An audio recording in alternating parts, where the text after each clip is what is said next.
Man, I love this chocolate bar, and when I seen this truck, I just had to have it.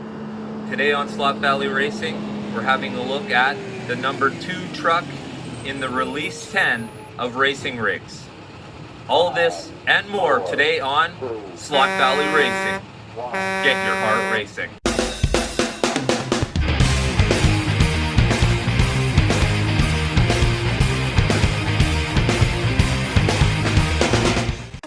Thanks for watching. I'm Dan. I just want to thank all my subscribers. Thanks very much. It sure gives me good inspiration to make more and more of these videos. I really enjoy it. I hope you guys enjoy them too. Now, on to the truck. So here's a look at the box. Here's the front side.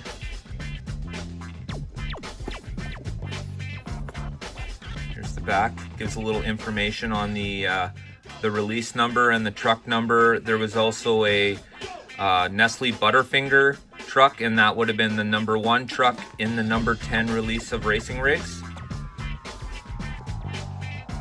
And of course, it's by Autoworld and has an Xtraction chassis.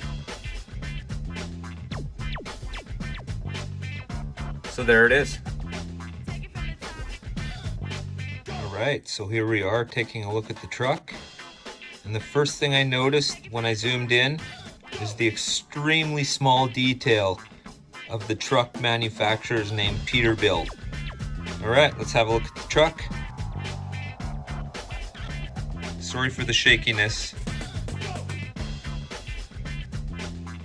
It's a really nice looking truck. A lot of detail. Of course, it's the Crunch truck. One of my favorite chocolate bars.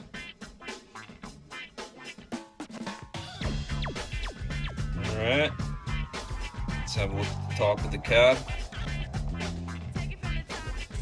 The lights and the air horn. Got a sleeper on the back. Okay, so let's have a look at the trailer now. It's got a nice stand, so if it's not hooked up to the truck, it'll sit there. Nice display piece. Of course, it's the Crunch truck. And on this truck, the back doors do open. On some of these carrier trucks, the back doors don't open.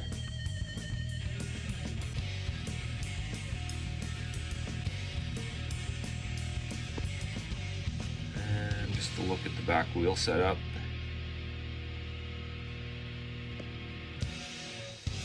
Okay, so let's have a look at the Crunch truck Peterbilt Xtraction chassis.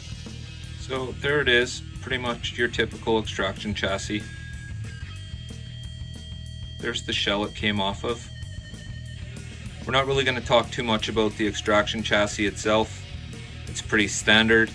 We're going to look at the setup of the truck and how to run them best on the track. But we're also going to put the Xtraction chassis on the dyno.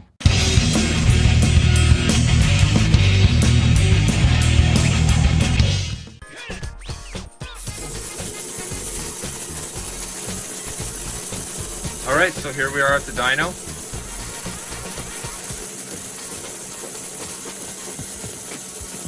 It's about average for an Xtraction chassis. Let's take it to the track.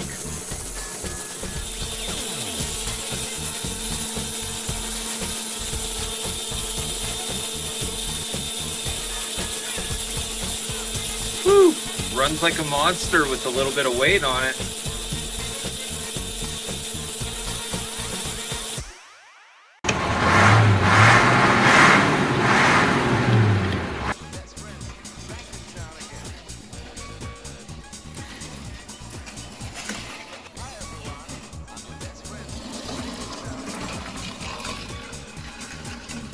Alright, so let's turn a few laps.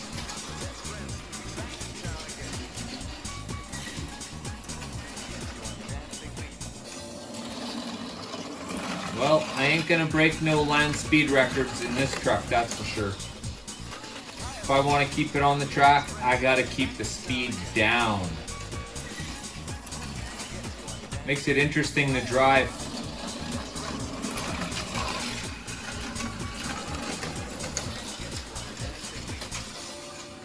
Probably the most complicated vehicle I've driven, HO, by a long shot. I'm going to show you a few tips you can use on your own racing rigs to make your driving experience a lot more enjoyable. Let's have a look at that. Okay, so having a look at the bottom of the chassis of both the truck and the trailer, what I had to do was I ended up taking the back pin off the truck and leaving the front one on. I found it was stopping the truck from getting around the corners, and I've never seen another HO slot car with a pin in the back. I'm sure they exist.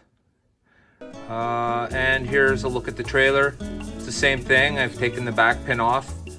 Once again, it allows the trailer to get around the corners, especially the tight ones on my track. So that's having a look at the truck and trailer. That's what I had to do to make my run with the racing rigs more enjoyable. Once again, I'm Dan. Thanks for joining me today at Slot Valley Racing, where we took a look at the Crunch Racing Rig Xtraction chassis truck. Thanks for joining me today at Slot Valley Racing. Get your heart racing.